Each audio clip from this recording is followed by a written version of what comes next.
Welcome friends, आपका फिर से स्वागत है C3 इंस्टीट्यूट में। ठीक है, कल हमने आपके लिए इशू ऑफ शेयर शुरू किया था, लेकिन उसको हमने पार्ट 1 तक आपको रिपीट करने के लिए बोला था ताकि आप क्लियरली उसका रिवीजन कर सके। और किसी बच्चे को, कोई भी स्टूडेंट को अगर इशू ऑफ शेयर में प्रॉब्लम होती है तो आप मुझे कमेंट में बता सकते हैं, लेकिन किसी भी स्टूडेंट ने कोई भी कमेंट नहीं किया, तो इसका मतलब आपको इशू ऑफ शेयर बहुत अच्छी तरह से आता भी था और आना भी लग गया। चलिए, अब हम अपना टाइम वेस्ट ना करते हुए आज हम आगे का प्रोसेस शुरू करते हैं। आगे का प्रोसेस शुरू करते हैं कि आगे जो कल आपको मैंने एक मोस्ट इंपॉर्टेंट टॉपिक जो आपके पेपर के लिए सबसे इंपॉर्टेंट भी है और सबसे ज्यादा जरूरी भी है, उसको आज क्लियर करते हैं। और ज्यादा से ज्यादा टाइम तक हमसे बने रहिए, वीडियो को पूरा सा पूरा अंत तक क्लियरली देखते रहिए। ठीक है, तो आज हम शुरू करते हैं आपका जो हमने कल वाला टॉपिक छोड़ा था। एक तो था आपका प्रोराटा, एक था आपका ओवर सब्सक्रिप्शन। ठीक है, ओवर सब्सक्रिप्शन। अब आपको मैंने कहा था कि इन दोनों का जो मिडलमैन है वो होता है फोरफीचर होता है, तो उसके बारे में हम बाद में बात करेंगे। सबसे पहले हम बात करेंगे ओवर सब्सक्रिप्शन। पहली स्टेज हम पूरी करेंगे, फिर फोरफीचर पूरी करते हैं, फिर आज प्रोराटा। आज शायद हमें 15 मिनट भी लग सकते हैं, 20 मिनट भी लग सकते हैं, तो हमें कितना भी टाइम लग सकता है। आपको सिर्फ इतना ही करना है, आपको कॉपी पेन लेकर जो जो मैं आपको बोलता जाऊं, जो जो आपको नोटिस करवाऊं, रूल के साथ आप उनको लिख लिए। ठीक है, लिख लीजिए। तो सबसे पहले हम बात करते हैं ओवर सब्सक्रिप्शन की। सिंपल सा फॉर्मूला होता है। ओवर सब्सक्रिप्शन का मीनिंग तो सबको पता ही है।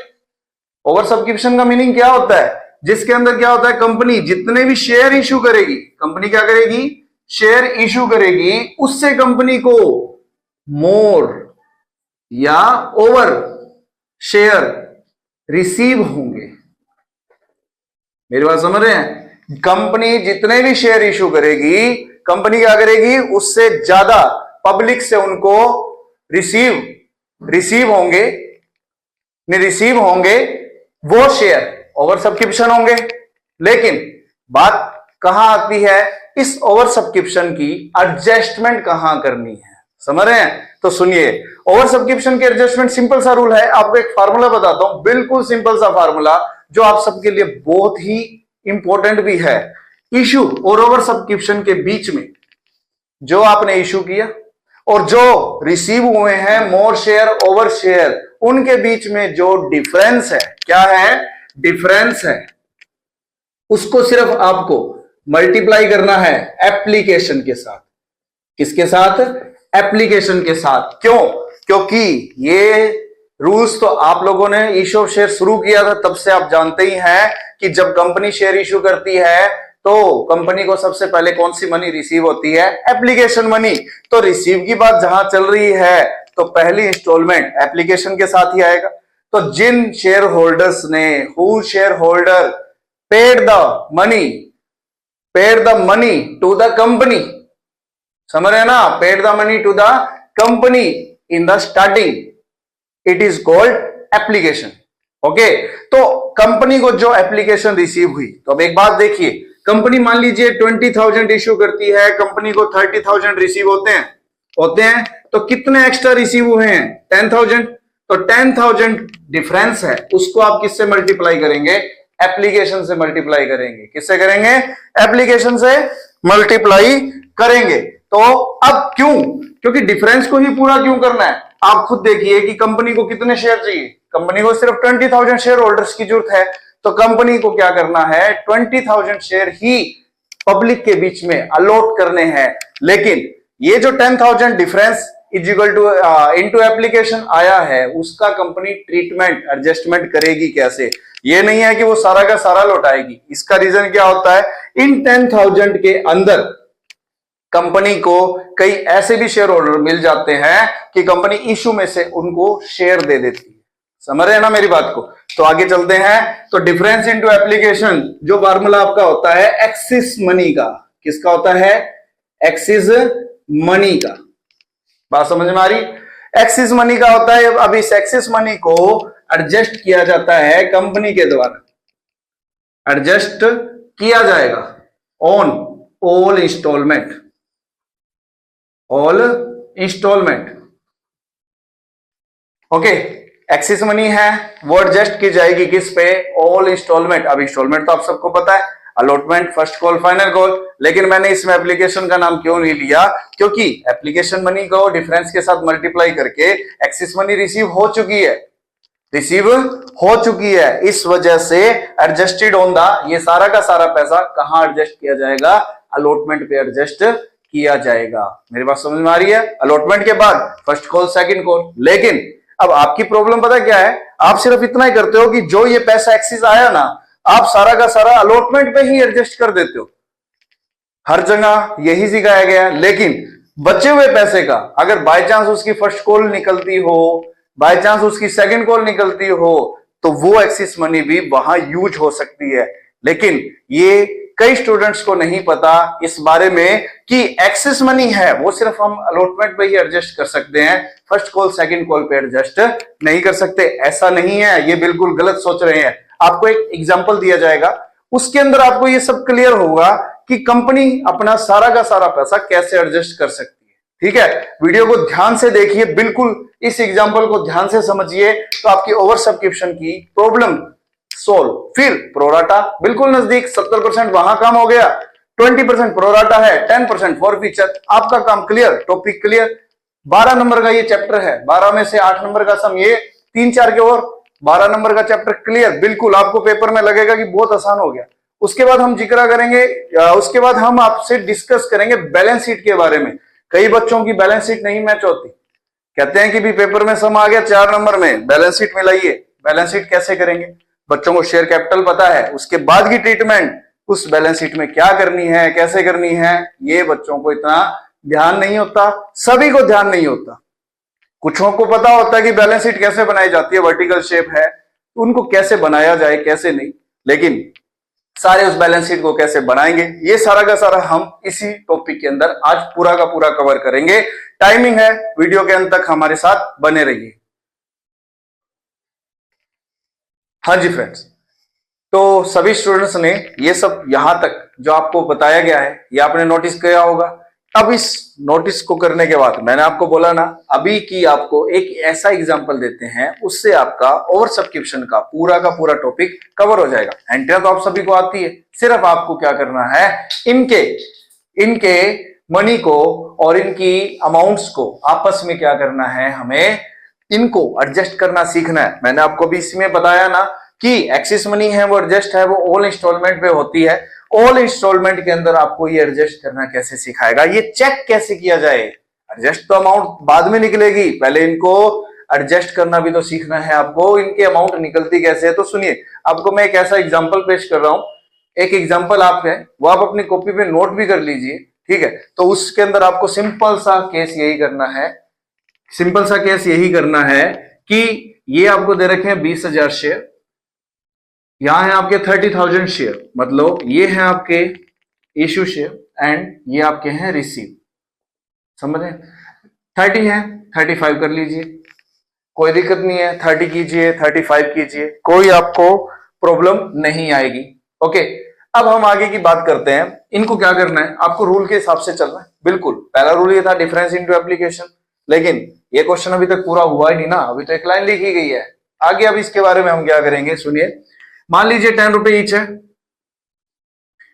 10 रुपए ईच है। आपको कल ही मैंने ये चीज बताई थी, जहां रुपीज ईच लिखा हुआ है इसका मतलब ये क्या दे रखी है आपको, फेस वैल्यू। ये बात आपको अच्छी तरह से पता है, कल भी आपने ये चीज देखी थी, फेस वैल्यू है। अब आपको ये दे रखा है जो आपकी एप्लीकेशन है वो 3 रुपए की है, अलॉटमेंट्स हैं आपके 4 रुपीज के दे रखे हैं, 4 या 2 रुपीज के दे रखे हैं, फर्स्ट कॉल है वो आपको 3 रुपीज का है, एंड फाइनल कॉल आपको दे रखा है 2। हो गई? अच्छा एक बात और, आप ये देख रहे हैं application, allotment, first call, final call, समझ रहे हैं? ये आपके पास है फेस वैल्यू, इसका मतलब आप समझ रहे हैं ना कि 10 रुपए ईच है, उसे 10 में ही इशू किया गया, यानी कौन सा केस हो गया, एट पार। कल मैंने आपको ये चीज बताई थी, एट पार हो गया ना, तो याद रखना ये आपकी फेस वैल्यू है और इसको हम कहते हैं रेट। क्या कहते हैं, रेट। अब वो 10 वाला 12 में करे या 10 वाला 10 में करे, ये होगी तो रेट ही ना। रेट होगी तो आपको क्या करना है, एक रूल याद रखना, इंस्टॉलमेंट का जो टोटल है, ये इंस्टॉलमेंट्स हैं, application, allotment, first call, final call, इन इंस्टॉलमेंट का टोटल है वो रेट के इक्वल होना चाहिए। किसके इक्वल होना चाहिए? रेट के इक्वल होना चाहिए। यानी इन जो चारों के बाद हम बात कर रहे हैं, अभी आप खुद चेक कर लीजिए, 3 to 5 3 8 + 2 = 10। अगर 10 रुपए ईच प्रीमियम पे इश्यू करता, यानी अगर यहां आपको कहता कि 10 रुपए ईच 2% प्रीमियम, तो 10 वाला 10 वाला कितने में इश्यू किया? 12 में। अब 12 यानी इन चारों का जो टोटल है, यानी in total of the installment equal होता है हमेशा रेट के। अगर आप ये सोच रहे हो कि अगर इनका रेट इंस्टॉलमेंट के बराबर ना आए तो आपको करना पड़ेगा। कैसे? First application, allotment, first call, यहां तक आप जाइए, जितना बैलेंस बाकी रह गया वो फाइनल कॉल में लिख दीजिए, तो ये आपका रेट के इक्वल हो जाएगा। Okay, done. चलिए अब हम आगे करते हैं इसके बारे में। अब अगर ये सम 20,000 इशू की, 20,000 इशू के, 10 रुपए ईच है, ये इंस्टॉलमेंट है, इतना होता तो आप सिंपल एंड क्या कर देते, bank to share application, share application to share capital. लेकिन कंडीशन क्या थी? टॉपिक क्या है हमारा? Over subscription. ओवर सब्सक्रिप्शन के अंदर रूल क्या था कि जो शेयर इशू किए जाते हैं कंपनी को, उससे ज्यादा रिसीव होते हैं, ओवर रिसीव होते हैं। तो 20,000 इशू किए, रिसीव कितने हुए? 35,000। तो पहले क्या होता है, अब यहां आपको रिसीव्ड दे रखा होगा, यहां आपको इशू पुट करना है, टेबल बनेगी। अब याद रखना इस बात को। अब आपको यहां पे क्या करना है, एक टेबल बनाना है। ठीक है, टेबल बनाना है, बिल्कुल सिंपल है। ये सीख लिया तो समझ लो ओवर सब्सक्रिप्शन हो गया। बिल्कुल देखिए, रिसीव और इशू लिखने का तरीका भी बता रहा हूं आपको। आप ये देख रहे हो इशू कहां लिखा हुआ है? वर्किंग नोट में आप जब सम पढ़ते हो तो वर्किंग नोट के अंदर क्वेश्चन को वहां राइट करोगे, क्वेश्चन राइट करोगे तो यहां आप देख सकते हो, यहां इशू कितने हैं? 20,000। रिसीव कितने हैं? 35,000। इशू है वो आपके किस साइड है? आपके किस साइड है? मेरे साइड नहीं देखना आपको, आपके ये किस साइड है? लेफ्ट साइड है। और रिसीव आपके किस साइड है? राइट साइड है। टेबल के अंदर उसको उल्टा लिखना है, समझ रहे ना? टेबल को अंदर आपको उसको उल्टा लिखना है। रिसीव यहां लिखोगे यानी लेफ्ट साइड में, और इशू लिखोगे राइट साइड में। तो रिसीव कितने हैं आपके? 35,000 और इशू कितने हैं आपके? 20,000। बात समझ में आई? अब हम बात करते हैं रिसीव टेबल की कितने के इक्वल होनी चाहिए? 35 के। इशू कितने के इक्वल होनी चाहिए? 20 के। तो आपको यही करना है, इस टेबल को इक्वल सेट करना है। ठीक है, अब आपकी इस ओवर सब्सक्रिप्शन की टेबल के अंदर ही प्रोराटा भी सेट हो जाएगा। आप कहोगे कि भी प्रोराटा भी हो गया, हमें तो पता भी नहीं चला कि हमारे साथ एक एक दो टॉपिक इकट्ठे चल रहे हैं। ठीक है ना?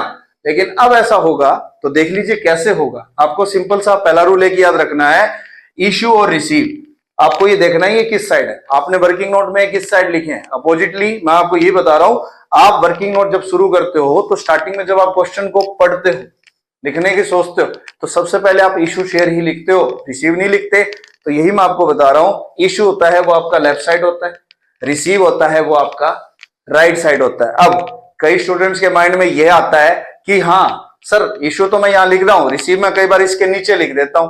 तो ये आपके लिखने का तरीका बिल्कुल गलत है। ठीक है, टीचर भी आपको यही बताता है कि इशू के सामने रिसीव होना चाहिए, लेकिन आप लोग क्या करते हो, क्वेश्चन को पढ़ते नहीं हो। क्वेश्चन पेपर में क्वेश्चन को क्लियरली पहले पूरा ऊपर से नीचे पढ़िए कि कौन सी चीज आपको समझ में आ रही है और क्या चीज उसमें दे रखी है और आपको सब में क्या चाहिए। समझ रहे? चलिए तब हम बात करते हैं रिसीव और इशू की। ठीक है, रिसीव और इशू के अंदर या आप अपनी मर्जी से भी ले सकते हैं, क्वेश्चन बुक में अलग होगा, पेपर में अलग मिलेगा। यहां हम अपनी मर्जी से एक एग्जांपल सेट किया था, तो वो एग्जांपल हम लिख रहे हैं। मान लीजिए 15,000 को हमने 15,000 इशू कर दिए। आपको रूल क्या बताया था? ये लेफ्ट टेबल 35 के इक्वल यानी रिसीव के इक्वल होना चाहिए, और ये जो टेबल है वो इशू के यानी राइट साइड जो है वो इशू के 20,000 शेयर के इक्वल करनी है। तो अब यहां देख लीजिए 15 अब कईयों के माइंड में चल रहा है कि 5 की कमी रह गई, हम 5,000 लिख देते हैं। नहीं, पेपर के अंदर टेबल का सिस्टम एक अलग होता है, और आपको मैं इसी के अंदर प्रोराटा भी सिखाने जा रहा हूं। तो इसलिए एक बार आप जल्दबाजी मत कीजिए, आराम से सोचिए, आराम से देखिए, समझिए पहले इस टॉपिक को, फिर आपको आगे पता चलेगा। सुनिए, मान लीजिए 15 को 15 दे दिए, एंड अब ये कहता है कि 5000 को नील दे दिए। 5000 को क्या दे दिए? नील दे दिए। समझ में आ रही बात? ये यहां तक समझ में आया?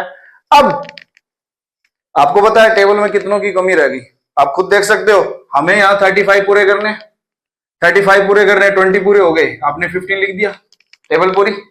20 है, कितने की कमी है? 5000 है, लिख दिया आपने। It is pro rata. प्रोराटा का मतलब ही क्या होता है?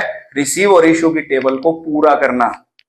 कई बच्चों को ये नहीं पता होता, कई बच्चे क्या सोचते हैं, स्टूडेंट्स के माइंड में ये रहता है प्रोराटा लिखा हुआ आ गया, मुश्किल टॉपिक है, देखते ही पता चल रहा है। हालांकि उन्हें ओवर सब्सक्रिप्शन अच्छी तरह से आता है, लेकिन प्रोराटा उनको लगता है कि भाई मुश्किल टॉपिक है। बट नहीं बच्चा, प्रोराटा जो है बिल्कुल आसान टॉपिक है। सिर्फ आपको इतना ही देखना है, जहां प्रोराटा लिखा हुआ आ गया उसके अंदर सिर्फ आपको एक ही रूल फॉलो करना है, इशू की टेबल पूरी करो। समझ रहे ना? इशू की टेबल पूरी करो। अगर इशू 20,000 है तो 20,000 तक उसको पूरा करो, अगर कम है तो उसे कम करो, ज्यादा है तो उसे ज्यादा करो। ओके, तो 15 को 15 दिए, 5 को नील दिए, और 15 को कितने दिए? 5 दिए। तो ये है प्रोराटा। ये जो आपका सी नंबर पार्ट है ना, इसको आप अपनी मर्जी से नाम दे दो, ए बी एंड सी। तो सी टेबल को पूरा किया, यानी जो टेबल को पूरा करे वो प्रोराटा है। प्रोराटा में एक ही बात होती है, रिमेनिंग शेयर डिवाइड कर दो। ठीक है, आपके एक बुक में क्वेश्चन है, 50 अबव के आसपास एक क्वेश्चन है, या 56 के आसपास क्वेश्चन होगा। उसमें एक क्वेश्चन दे रखा है आपको कि 120 शेयर 150 शेयर इशू किए, 152,500, समझ रहे ना, 1,52,500 शेयर रिसीव हुए हैं, तो आपको प्रोराटा सेट करना है। ऐसा कोई क्वेश्चन होगा, या फिर ये क्वेश्चन हो सकता है कि 1 लाख शेयर इशू किए, रिसीव हुए 1,52,500, ये क्वेश्चन होगा। तो इसमें आपको क्या करना है, एक लाइन और होगी, 25,000 शेयर, सॉरी 2,500, 2,500 शेयर जो हैं रिजेक्ट कर दिए, रिमेनिंग प्रोराटा। तो रिमेनिंग कितने बचे? 150। इशू कितने का रखे हैं? 1 लाख। 150 को 1 लाख दे दो, वो प्रोराटा की टेबल हो गई पूरी। समझ रहे ना? तो टेबल में यही होता है। यहां आपका आता है अप्लाइड, और यहां आपका आता है अलॉटेड। क्या आता है आपका? अलॉटेड। ओके, यहां तक आप राइट कीजिए, फिर हम मिलते हैं थोड़े टाइम बाद। ओके, ठीक है। तो ये सभी बच्चों ने नोट किया होगा, मेरी बात सबको समझ में आई होगी। ठीक है, रिपीट फिर से एक बार कर देता हूं, ध्यान से सुनिए। देखिए, मैंने आपको बोला कि प्रोराटा का अगर कोई क्वेश्चन आता है तो ओवर सब्सक्रिप्शन पे डिपेंड है। तो प्रोराटा के अंदर आपको सिर्फ एक ही चीज नोटिस करनी है, आपको टेबल को पूरा करना है। टेबल पूरा करना है, लेफ्ट साइड रिसीव की इक्वल होनी चाहिए, राइट साइड आपकी इशू के इक्वल होनी चाहिए। आपको ये पूरा करना है। इसको पूरा सेट करने के बाद ही ये प्रोराटा कंप्लीट हो गया, आपका टॉपिक टेबल बन गई। ठीक है, अब आपको अच्छी तरह से पता है कि जो रिसीव शेयर होते हैं उनको हम किस नाम से जानते हैं? अप्लाइड। और इशू शेयर होते हैं उसको हम किस नाम से जानते हैं? अलॉटेड। जानते हैं? तो ये सभी बच्चों ने ये यहां तक राइट किया होगा। ठीक है, तो सभी बच्चों ने यहां तक राइट किया होगा। अब हम आगे चलते हैं इस केस के अंदर। अब आगे आपको क्या करना है, देखिए, अब क्वेश्चन के अंदर आपको अप्लाई और अलॉटेड निकालने। अप्लाई और अलॉटेड एक तो मिलेगा लिखा हुआ। ठीक है, तो आप ये देखिए, जो अप्लाइड है और वो रिसीव है, रिसीव को हम अप्लाइड कहते हैं, और लेकिन प्रोराटा के अंदर इनके नाम अलग अलग है। लेकिन प्रोराटा से पहले जो ओवर सब्सक्रिप्शन है वो रिसीव और अप्लाइड एक ही बात मानी जाती है। रिसीव और अप्लाइड है, इश्यू और अलॉटेड है। ये आपको समझ में आ रहा है? चलिए, तब हम आगे करते हैं। अब आपको अच्छी तरह से पता है कि जो रिसीव है, ये इश्यू है, ये अप्लाइड या रिसीव हो, वो हमेशा मोर होंगे, मोर शेयर निकलेंगे, और ये हमेशा लेस शेयर निकलेंगे। ये मोर शेयर होंगे और ये हमेशा लेस शेयर आएंगे। लेकिन अब आपको बाय चांस ये करना पड़े कि अप्लाइड दे रखे हैं और हमें निकालने हैं अलॉटेड, और अलॉटेड दे रखे हैं तो हमें क्या निकालने हैं? अप्लाइड। तो इसको कैसे निकाला जाए? तो बिल्कुल सिंपल है, कोई घबराने वाली बात नहीं है। क्वेश्चन में सिर्फ इतना नोटिस करो कि अप्लाइड दे रखा है या अलॉटेड दे रखा है। तो ठीक है, तो सबसे पहले हम बात करते हैं अप्लाइड की। अगर आपको अप्लाइड शेयर ध्यान से लिखना है फार्मूला। अप्लाइड शेयर गिवन है तो आपको क्या निकालने पड़ेंगे, अलॉटेड निकालने पड़ेंगे। इसकी 2-3 शर्तें हैं वो आप लिख लीजिए साथ साथ। तो आपको कौन से शेयर निकालने हैं, अलॉटेड शेयर निकालने हैं। तो बिल्कुल सिंपल फार्मूला है, जो दे रखा है उसको डिवाइड में ले जाओ, जो दे रखा है उसको डिवाइड में ले जाओ, ठीक है। जो दे रखा है आपको क्या दे रखे हैं, अप्लाइड दे रखे हैं ना, तो रिसीव को नीचे लेके जाओ। किसको लेके जाओगे, रिसीव। तो अलॉटेड शेयर के लिए फार्मूला होता है इश्यूड बाय रिसीव्ड, और जो गिवन है अप्लाइड वहां मल्टीपल कर दो तो अलॉटेड आएंगे। क्या आएंगे, अलॉटेड। अगर आपको अप्लाइड शेयर निकालने पड़े, क्या निकालने पड़े, अप्लाइड शेयर निकालने पड़े, तो फार्मूला को उल्टा कर दो, simple, received by issued into allotted, into allotted. ये फार्मूला अच्छी तरह से आप नोटिस कीजिए, नोट कीजिए, ठीक है। दूसरी बात, कई बार ये होता है कि माइंड में कि अलॉटेड का हमें अलॉटेड निकालने क्यों है, अप्लाइड दे रखे हैं, शेयर गिवन है, तो उसका हमें करना क्या है। तो मेरी बात सुनिए, आपने, मैंने अभी बोला ना, प्रोराटा हो चाहे ओवर सब्सक्रिप्शन हो, उनका रिलेशन फॉरफीचर के साथ होता है। अब जो हमेशा फॉरफीचर शेयर किए जाते हैं ना, क्या किए जाते हैं, फॉरफीचर शेयर किए जाते हैं, वो हमेशा अलॉटेड शेयरों को ही किए जाते हैं। किसको किए जाते हैं, अलॉटेड शेयरों को ही फॉरफीचर किया जाएगा। कभी भी अप्लाइड शेयरों को फॉरफीचर नहीं किया जा सकता, ठीक है। ओके, चलिए, तो फॉरफीचर शेयरों को ही हम अलॉटेड शेयरों, फॉरफीचर शेयर ही है जिनको आप, अलॉटेड शेयरों को ही आप फॉरफीचर कर सकते हो, और अप्लाइड शेयरों को फॉरफीचर नहीं करेंगे। लेकिन अब हम एक बात और करते हैं, जो आपके अलॉटेड शेयर हैं, अगर आप ये सोच रहे हो कि अलॉटेड दे रखे हैं तो फिर हमें अप्लाइड क्यों निकालने, तो मैंने अभी आपको बोला फॉरफीचर जो है वो किसको लेकर चलता है, अलॉटेड को लेकर चलता है, समझ रहे हैं। अब जो अलॉटेड शेयरों को लेकर चलेगा उसको, आपको मैंने एक रूल बताया था ओवर सब्सक्रिप्शन में, डिफरेंस इनटू एप्लीकेशन बताया था, तो वो रूल चाहिए इसके लिए हो, इनके लिए हो, और फुल की कोई एंट्री नहीं होगी भाई, ओवर सब्सक्रिप्शन में फुल की कभी भी कोई एंट्री नहीं होती।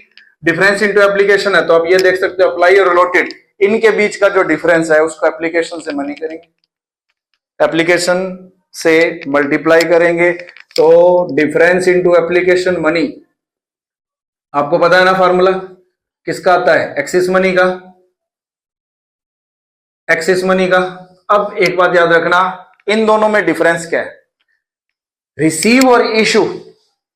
डिफरेंस इनटू एप्लीकेशन करने पे जो रिसीव और इशू से आप आंसर निकालोगे वो एक्सिस मनी एडजस्ट करनी है सभी इंस्टॉलमेंट पे, किस पे, सभी इंस्टॉलमेंट पे। और अप्लाई और अलॉटेड वाले में जो डिफरेंस इनटू एप्लीकेशन निकालोगे वो एक्सिस मनी ओनली अलॉटमेंट पर एडजस्ट होगी। किस पे एडजस्ट होगी, अलॉटमेंट पे एडजस्ट होगी। मेरी बात समझ में आ रही, समझ रहे ना, ठीक है। तो आज के लिए हम इतना ही वर्क करेंगे, आज के लिए हम इतना ही वर्क करेंगे। बाकी कोई भी परफॉर्मेंस है, कोई भी परफॉर्मेंस से रिलेटेड आपको चीजें हैं वो आप मेरे शॉर्ट्स में देखते रहिए, और अपने फ्रेंड के साथ ज्यादा से ज्यादा मेरे चैनल को सब्सक्राइब कीजिए, ज्यादा से ज्यादा चैनल को व्यू कीजिए, लाइक कीजिए, और अपनी प्रॉब्लम्स को कमेंट्स के साथ कमेंट बॉक्स में मुझे शेयर कीजिए, ताकि मैं आपकी सारी प्रॉब्लम का, इन अकाउंट से रिलेटेड जो भी पेपर के पास प्रॉब्लम्स हैं वो मैं उसका आपको सॉल्यूशन दे सकूं। और ज्यादा से ज्यादा अपने फ्रेंड्स को भी हमारे चैनल के बारे में बताइए, ताकि हम आपको और ज्यादा से ज्यादा इंप्रूवमेंट के साथ वीडियो दे सकें, आपकी प्रॉब्लम का सॉल्यूशन दे सकें। जय हिंद, जय माता दी।